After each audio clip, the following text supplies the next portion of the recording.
So our chosen scenario was the Pampanga kitchenware distributor. So the business description is the business sells kitchenware products wholesale to restaurant and retail to customers through Lazada and TikTok Shop. Their biggest problem is missing inventory because sales come from many platforms. Hello, my name is Christine Armenta. Part 2, Technology Blueprint. Task 1, Cloud Technology Plan. Cloud Tool 1 is Google Workspace, Gmail, and Google Drive. Okay, yung gamit po nito is, yung Gmail is para sa mga professional emails sa mga supplier and restaurant clients. Ang Google Drive is para sa pag-share ng price list, inventory files, and sales report. And bakit ito kailangan? Dahil pwedeng makita at ma-update ng office staff at warehouse staff ang parehong files ng real time. And iwas gulo din, hindi na makakapag-send ng mga lumang price list o maling stocks. Cloud Tool 2 is Amazon Web Service or AWS S3 storage. Yung use po nito is, dito is store ang mga products manual, demo videos, at mga how-to guide. Bakit ito kailangan? Dahil pwedeng mag-scan ng QR code ng ang mga customers sa produkto para mapanood agad ang mga guide. And hindi rin babagal ang main website kahit malaki ang files na naka-upload. And for Cloud Tool 3 is yung Canva.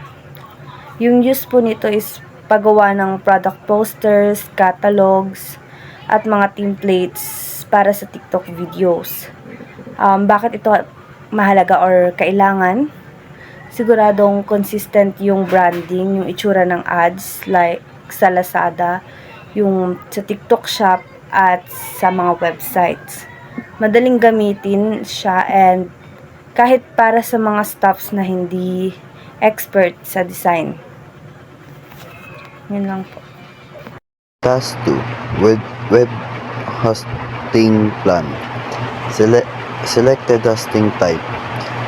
Shopify. Shopify is a very sustainable hosting platform for this business because it is easy to use and reliable during a big online sale like 11/11 and 12/12. Shopify can automatically handle a large number of visitors without the website showing down or crashing. This is important to make the customer can still browse and order smoothly. Since Shopify is a managed hosting service, there is no need to worry about server update or technical maintenance, allowing the business owner to focus more on sales and the customer service. It also supports wholesale pricing, which is ideal for restaurant buyer who order in bulk.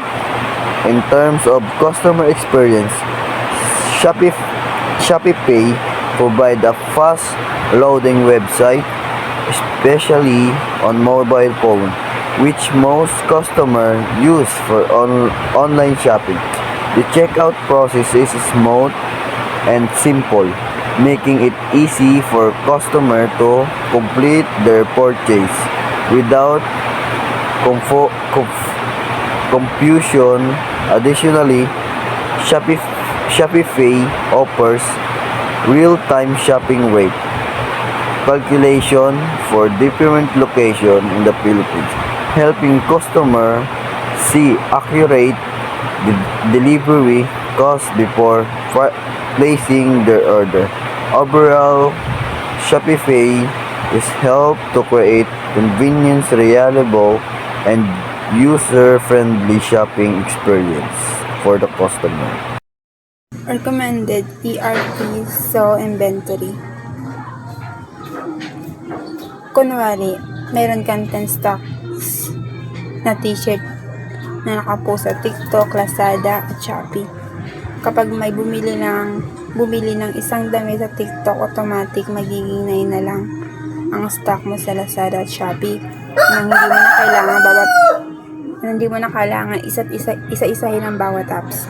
Dahil dito, may iwasan overselling o yung pagkakamali na may o-order pa sa Lazada pero ubos na palang item sa bodega. Hindi ka na mauubusan. Hindi ka na mapapagalitan ng customer o mape-penalty ng platform dahil laging updated ng bilang ng paninda. Sa madaling salita, ang SOHO ay sa SOHO mo na kailangan matitignan ang lahat ng benta o stock sa buong business mo. Hindi mo na kailangan malito sa dami ng apps dahil meron ka ng isang dashboard na nagsisilbing monitoring ng iyong operation sa paninda. So, HubSpot CRM. So, yung HubSpot ay isang digital notebook na super high-tech. So, dito nakatago lahat ng info ng customers mula sa mga bumibili sa store hanggang sa mga retail buyers. So, paano nga ba nakakatulong sa business? So, memory booster. So, dito is hindi na kailangang hulaan kung kailan huling umorder ang isang restaurant. Remind ito ang sales team kung ano oras na para mag-restock sila. So, sunod is customer tracking. So, dito is alam mo kung sino yung mga loyal customers mo at kung ano ang madalas nilang bilhin para mas personal ang approach nila sa'yo. So, next is auto thank you. So, dito is pagtapos bumili, may darating agad na thank you or email sa customers nakaka-protinan. So, number 2 is review request. Magsisend ang system ng message para i-remind silang mag-review TikTok or Lazada. So, malaking tulong ito para sa mga social proof. So, dito naman is next is rewards. Kapag nakita ng system na repeat buyer sila, so automatic silang makakatanggap ng discount code para ganahan silang bumili ulit.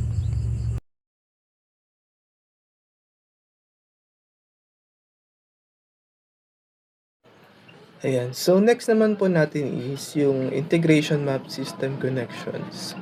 So, ang first po niyan sa integration map natin is Shopify sends orders details to Soho Inventory, and then Soho Inventory updates the stock levels, then sends it to Lazada, TikTok Shop, or Shopify. So, the third one is Shopify sends customer data to HubSpot CRM. Then, the Google Drive and AWS provide images, manuals, and videos, then send it to website and customers. So let's break down the first one, which is the Shopify sends order details to Soho Inventory.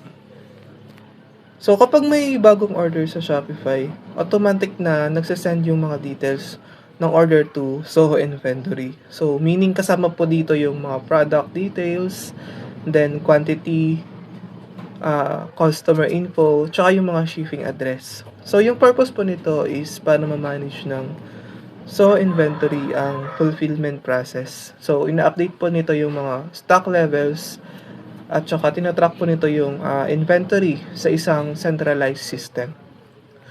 So next naman po is yung Soho Inventory update stock levels, then to Lazada, TikTok Shop, and Shopify.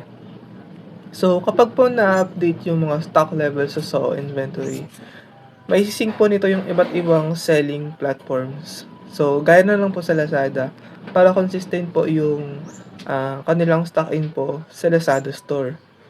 So, sa TikTok Shop naman po, para mas accurate yung stock level sa TikTok Shop orders. So, meaning, kapag magpa-place order po tayo sa mga online shopping platforms na ito is, in-update po nila yung mga stock infos. So, kailangan po accurate yung mga details, kung ano po yung mga natatanggap natin at kung ano po yung mga in-order natin sa shop, ganun din po yung matatanggap natin online.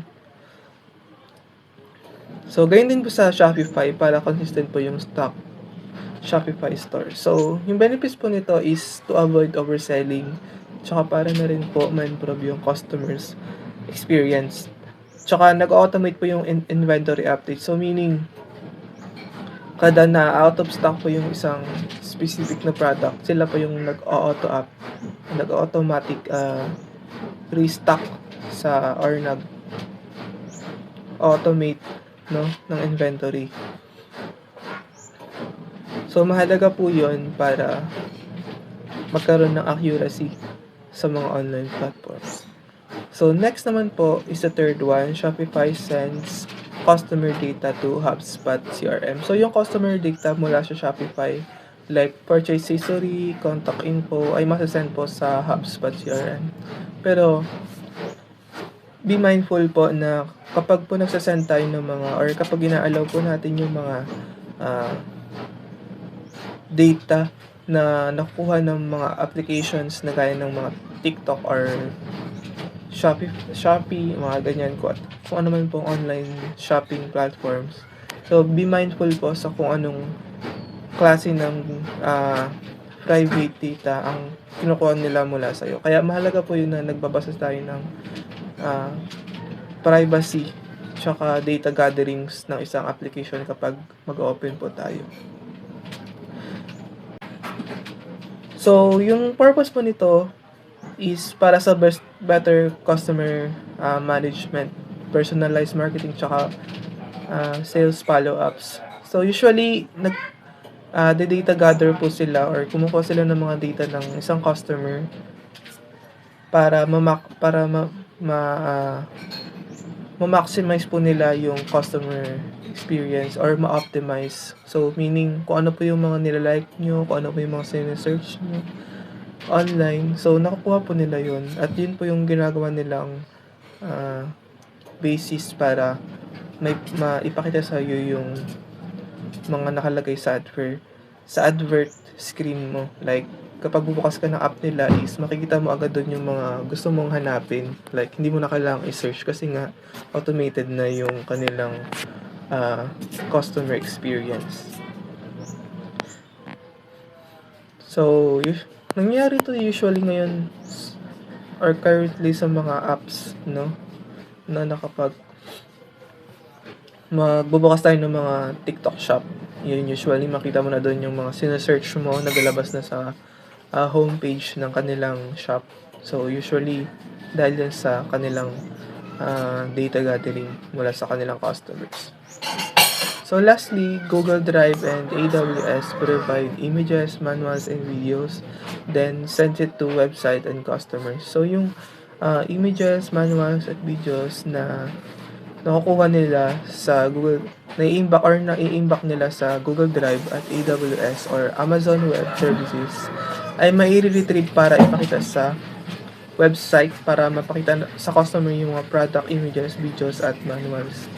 So, customer direct access to resources via website or emails. So, usually ito yung mga kapag magbubukas tayo ng mga websites, no? May makita tayo ng mga product images, videos, or manuals. Like, pag magbubukas tayo ng TikTok, tapos mag-search tayo ng isang specific na product, may mga kasama na yan doong images ng mga product or mga videos or mga manuals kung paano sila ginagamit, kung ano yung pwede mong i-expect sa isang product pag bibilihin mo na sila, or kapag dumating na sa'yo, ano yung pwede mong makita talaga. So, nakalagay na yun doon, nakaprovide na yun doon sa kanilang data. So, why this integration? So, efficient inventory management. So, centralized stock management via Soho Inventory. So, consistent data. So, sinisync po nito yung mga stock levels and customer data across platforms. So, ito naman yung yung pag-gather nila ng mga data mula sa customer para magkaroon ng consistency sa pagpapakita nila ng mga advert sa mga screen ng kanilang customer. So, for better customer experience, so accurate stock info, fast fulfillment, and relevant content. So, ito yung kapag magsa-search tayo, dapat accurate yung mga nakikita natin sa ito yung mga results.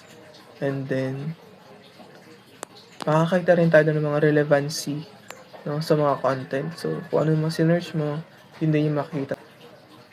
So, marketing boost. Ito yung customer data in HubSpot enables targeted campaign. So, usually yung mga data ng customer, ito yung mga nag-able para sa mga campaigns, no, ng mga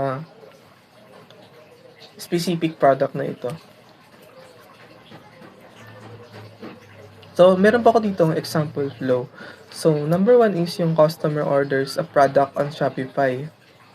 Then, order details go to Soho Inventory. So, mapupunta po yung order details doon sa Soho Inventory. And then, yung Soho update stock. Then, ito po yung napupunta sa mga Lazada, TikTok, Shopify.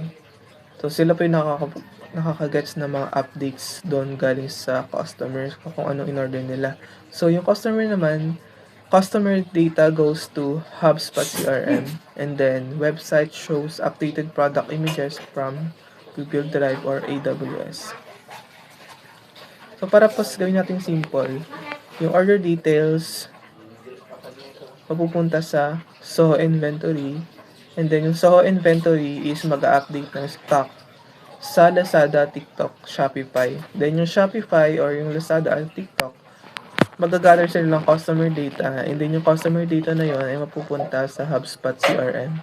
And then yung HubSpot CRM na nag-gather sa data is mapupunta naman sa Google Drive or AWS, and then dito na lalabas yung mga content.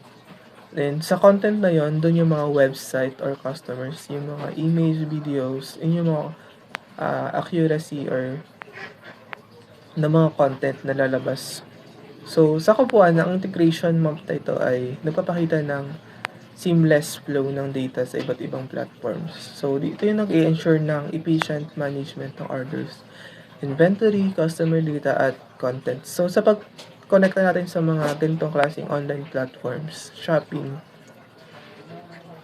yung HubSpot CRM, Google Drive, at AWS, pwede mong streamline yung kanilang operations at magbigay ng better customer experience. So yung automation naman ng data syncing sa mga platforms na ito ay nag-eliminate ng mga manual errors at nagre-reduce din ng mga workload at nag-enable din ng real-time updates. So meaning kung ano yung mga napapanahon or trends, yun yung makikita mo lang, no?